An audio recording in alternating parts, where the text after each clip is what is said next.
नमस्कार दोस्तों, मैं मृत्युंजय आपका स्वागत करता हूं हमारे इस चैनल सटीक परामर्श में।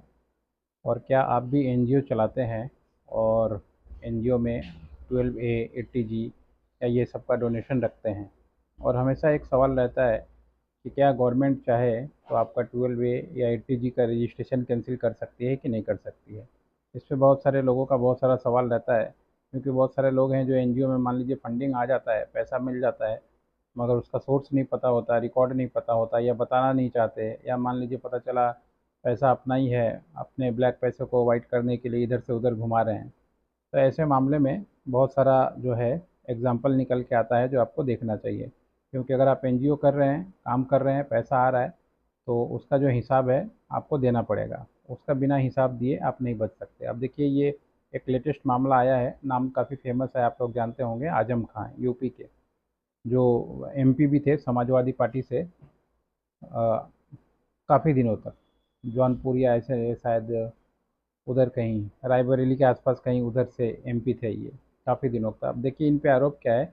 इनका एक ट्रस्ट था, जौहर ट्रस्ट, जो काफ़ी फेमस में था, और जौहर यूनिवर्सिटी भी इन्होंने बनाया था एक उसी ट्रस्ट के अंदर में। तो अब ये जौहर ट्रस्ट का मामला क्या है कि सपा नेता आजम खान पर आयकर विभाग ने कई गंभीर आरोप लगाए, और आजम खान ने जौहर ट्रस्ट में जिन 11 संस्थाओं को ये दान देने की बात कही थी, वह संस्थाएं वास्तविक में है ही नहीं।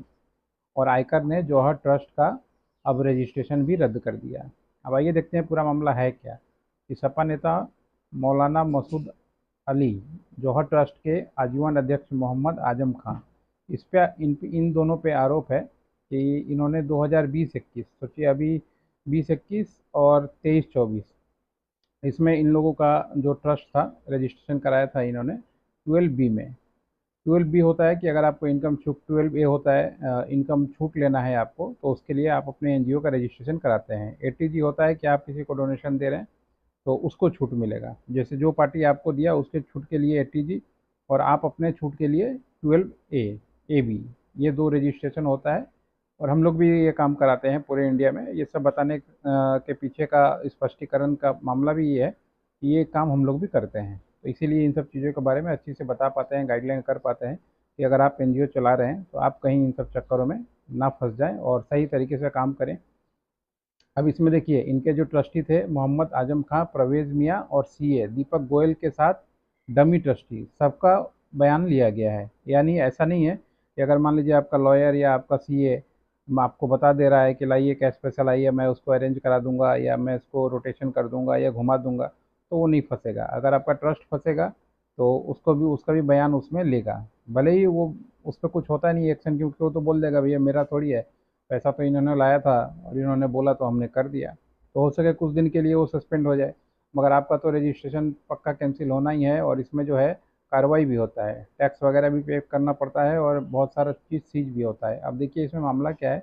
11 लोगों का, कंपनियों का डिटेल्स था कि इन्होंने इस ट्रस्ट को पैसा दिया है, कितना, टोटल 494 करोड़, लगभग 500 करोड़ का हिसाब समझिए। 500 करोड़ का ऐसा हिसाब है बैलेंस शीट में, खाते से जो मिल ही नहीं खा रहा है। यानी 500 करोड़ इनको मिला है, खर्चा भी इन्होंने किया, मगर पैसा का सोर्सिंग कहाँ है और सोर्सिंग किसने दिया, ये फाइलिंग होता है। क्योंकि जो आपको देगा, अगर मान लीजिए विथ रिसिप्ट देगा या कंपनी का डिटेल बना के देगा, तो उसका भी डिटेल देना पड़ता है कि ये पैसा दिया किसने, डोनर का भी नाम देना पड़ता है, तो गवर्नमेंट के सामने डिस्क्लोज करना पड़ता है। पब्लिक में आप ना बोलें, मगर गवर्नमेंट के सामने तो देना ही पड़ता है। अब ये मामला जो है इतने करोड़ का है, और इन्होंने इसी पे यूनिवर्सिटी भी बना दिया था, जो मान लीजिए दिक्कत था। तो वो 11 जो संस्थाएं थी, उनका गवर्नमेंट ने इंक्वायरी किया, मतलब इनकम टैक्स डिपार्टमेंट ने, तो वो कहीं मिला ही नहीं।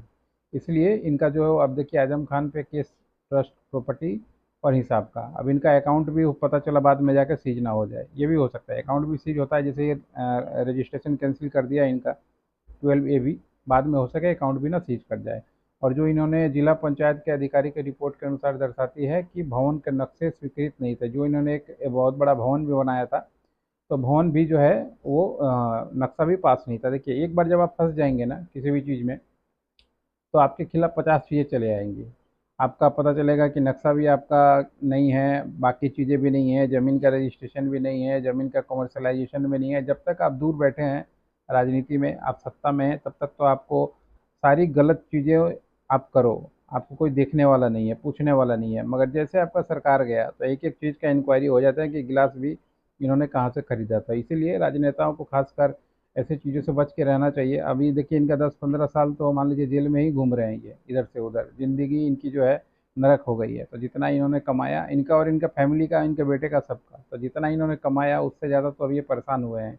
इनका मेडिकल कॉलेज भी था, मगर अब क्या फ़ायदा, मेडिकल कॉलेज हो या इंजीनियरिंग कॉलेज हो, या आपने मान लीजिए कितना भी दान दिया हो, इससे तो आप कोई, आपको फ़र्क पड़ता नहीं, क्योंकि आप एक बार शिकंजे में आ गए हैं तो छोड़ता कोई मौका है नहीं। चाहे आपका भी सरकार होता तो आप किसी को मौका नहीं छोड़ते। वैसे ही जिसकी सरकार है वो आपको छोड़ेगा नहीं, लपेट ही लिया है। अब रजिस्ट्रेशन भी कैंसिल हो गया और फिर बाकी भी गवर्नमेंट कार्रवाई ले करेगी आगे। तो आपका भी एनजीओ है, 12A रजिस्ट्रेशन करवा रहे हैं तो उसका फाइलिंग ज़रूर करवाएं। नहीं करवाएंगे तो इस तरीके से ज़रूर आप पे भी कार्रवाई हो सकता है।